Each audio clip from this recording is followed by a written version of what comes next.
And we're going to talk to the opposition now because I'm joined here in the studio by Shadow Secretary of State for Defence, James Cartlidge. Very good morning to you. Thanks so much for talking to us. What are your expectations for this summit in Alaska today? Do you think that real progress can be made?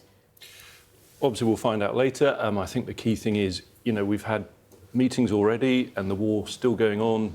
As the talks will be held, as the diagram you just had showed, there's fighting across the front. There have been, in recent weeks, huge drone attacks on civilians, despite this process. So, I'm very cautious about judging what might happen. Obviously, I want to see progress. We all want to see peace. We want to see an end to this war, but it must be a peace that ultimately gives security to Ukraine and is not one that in any way rewards Russia for its aggression.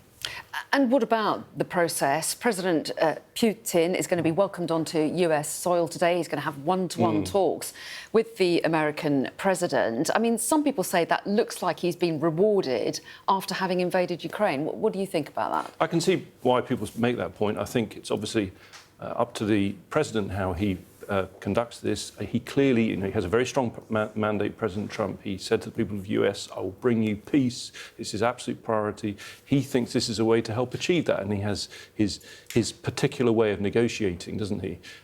So hopefully that will be effective. That's the key thing, because ultimately, whatever pictures we see, the outcome we want is a lasting peace, and if this helps towards that, well, all to the good. Personally, I think that we have to be very cautious about in any way giving Putin some sense in which he is, becoming more legitimate. I think that there was media coverage in Russia showing that they were triumphant about the fact that they feel less isolated. I don't think that's the case. I think, hopefully, if we have a negative outcome, we've had also messages from the White House that there will then be further sanctions and other measures, and I would welcome that. You talk about President Trump's approach. Do you trust him to put Ukrainian interests and sovereignty above striking a quick deal with Putin? Yes. I mean, look, I think that ultimately he's been very clear, President Trump, that he wants to see peace. He knows that to get that, it has to be one that works for Ukraine. I think that's messages come out from the White House.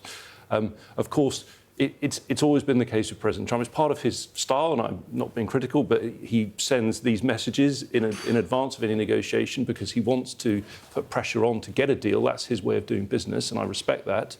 But from our point of view, I think, I passionately believe that we have to stand by Ukraine. The UK as a whole, under both governments, successive governments, have stood by Ukraine. And so we want to see a peace where Ukraine's security is preserved and one that does not in any way reward Russia.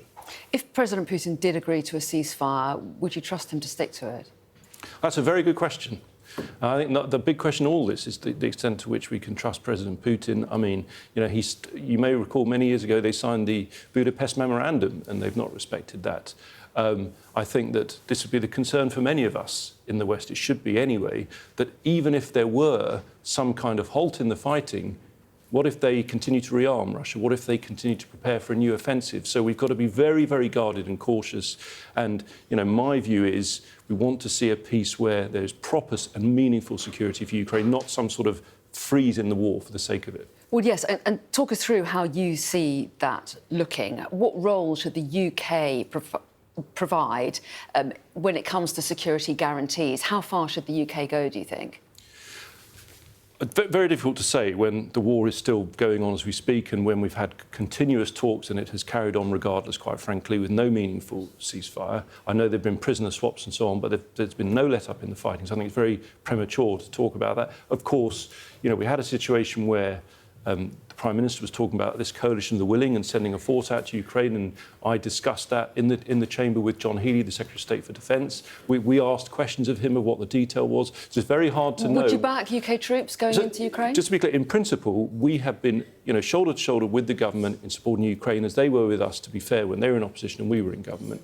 But I think and I think the British people want to know this, before we deploy troops or aircraft into Ukraine, in a situation we've been entirely indirect in our support, just providing logistics and munitions, we need to be cautious, and we'd want to know the exact detail of what that involved. For example, what the role of the US was and what the rules of engagement were. The war's been going on for more than 3 years now. Do you think more could have been done ahead of now to push for a ceasefire? Well, I mean, people will always say, could we have done more? I think the key thing is, I look from a UK point of view, we actually provided training to Ukrainian forces years before the outright invasion in 2022. We even took the decision, which was a brave one at the time, under Boris Johnson as Prime Minister and Ben Wallace as Secretary of State for Defence, to provide weapons to Ukraine before the invasion started. And you know, we went out of our way to support Ukraine. I think we've provided 500,000 artillery shells, main battle tanks, Storm Shadow long-range missiles. So we've done so much. Now, we've got to fill those gaps in our inventory back in the UK. But I think we've done a huge amount as a country, and we can be proud of that. The problem is the war is ongoing, and resolving it is not going to be straightforward. I really ought to let you go, but I don't want to do that before just getting your quick reflections on the anniversary of VJ Day, the 80th anniversary today.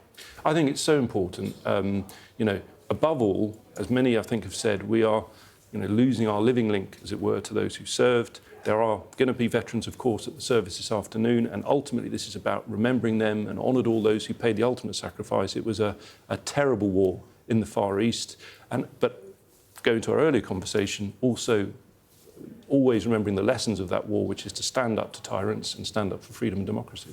Well, James Cartlidge, Shadow Secretary of State for Defence, we appreciate your time this morning. Thanks very much indeed.